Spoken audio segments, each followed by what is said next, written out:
All right, let's play what if, Phil. What is the worst case scenario? What if they don't get that assistance and, as you imply, maybe all three go under or go bankrupt? What would happen to the American economy? Can it survive?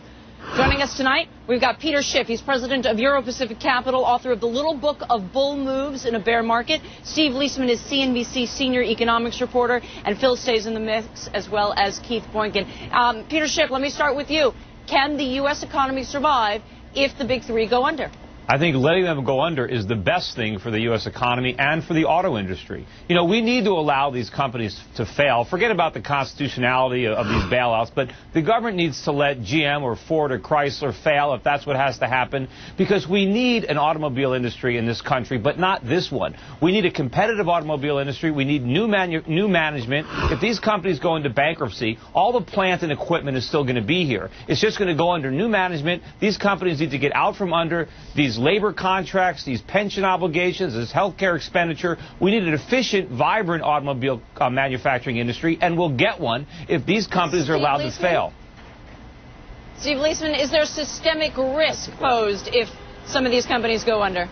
Not if you put it in perspective, Michelle. There's systemic risk regionally, but I'm not sure nationally. When you put the number of workers in the auto industry, even if you use some of the big multipliers that are out there, it just is not that big a business when it comes to the number of jobs out there for the whole economy. There's the autos in perspective. There's the big three, 239. All motor vehicle parts is 842. Department stores, 1.4 million. Leisure and hospitality and healthcare, all those things, much, much bigger. As a percentage of GDP, it's also quite a small industry. I know the guys are talking about big multipliers out there, but 239,000 jobs at the big three. This country loses more than 3 million jobs a month just in the churn of the job market. But doesn't that, what about all the things people say about millions of jobs are tied to this industry? If that doesn't say it, then how do they justify that position? Remember, the jobs aren't going to disappear. In fact, I think we'll have more automobile jobs under a new reorganized General Motors than we do now. Now, they're probably going to pay less, but, you know, they're overpaid right now. That's part of the problem. You know, we need a vibrant industry, and I think all these other companies, the auto supply industry, they're going to be in better shape if we have a competitive automobile industry. You know, that's one thing this country needs to do. We need to make a lot more things, a lot more cars, and we need to export them, because we are in a giant economic hole right now, and we've got to produce and export. Phil, you weigh in. What do you think? With all due respect, Peter Shiff, no way. They're not going to have more jobs if these guys go under. This is the second biggest purchase somebody makes after their home. And I'm telling you right now, nobody's going to be buying a car. No, Americans are through buying cars right now. We need to make cars and export them to the rest of the world. Americans are through buying cars? Look, we're too broke to afford any more cars. Americans are through buying cars? Yes, we're not. Are you crazy?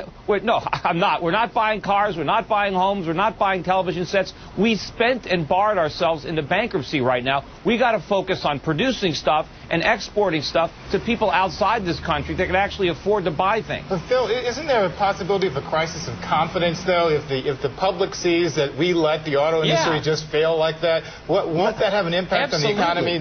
We can't bail them out. Crisis in confidence in Michigan for decades, Phil. You keep on talking about this industry as something that's static. Is it time that we admit, at least, that this industry is not sized right? I know it has taken a ton of pain. It's taking a ton of pain now. But do we need this many automakers? Look, there's no argument there, and there's too much capacity. Nobody's arguing that at all. The problem is, if you sit there and you shut down one of the big three, the other ones go, the auto suppliers quickly go. It's a cascading effect. But we have to let make cars anymore. We have to have that these labels, these brands aren't going to die. You're going to sell Jeep or Dodge or what have you. They're going to exist in some other entity. Somebody else is going to own them. So they're not going to go completely. It's going to streamline itself naturally. The things that aren't selling go away. The things that are valuable will stay. Somebody else will own it. There's a couple different questions on the table here. One is, I think Phil makes an excellent point about the cash burn. You have had a shock to this industry that it makes sense to help them through here. That makes sense. Steve. But there's a broader question here about should this survive and what are the financial stakes here. Now, I will offer from an economics point of view, it is perfectly possible for a society to do the exactly uneconomic thing and keep an unviable industry going if it feels like it. Witness the agricultural industry in this country, where we have subsidized it for years and years and years. That should have been out. That could be on the table. But Steve, what we got to do, we have to let the free market function. Whatever happens is going to happen, and nobody sees the consequences. You know, Peter, that's not true, Peter. That's just not true. Let's get the economics out, Peter. We do not have to let 200,000 or 300,000 people hit the unemployment lines in a series of months if we don't want to. Steve, the government can't stop it, because when the government redirects... Let me finish this. When the government redirects capital towards General Motors, it redirects it away from someplace else. So every GM job they save, they're going to destroy a job someplace else.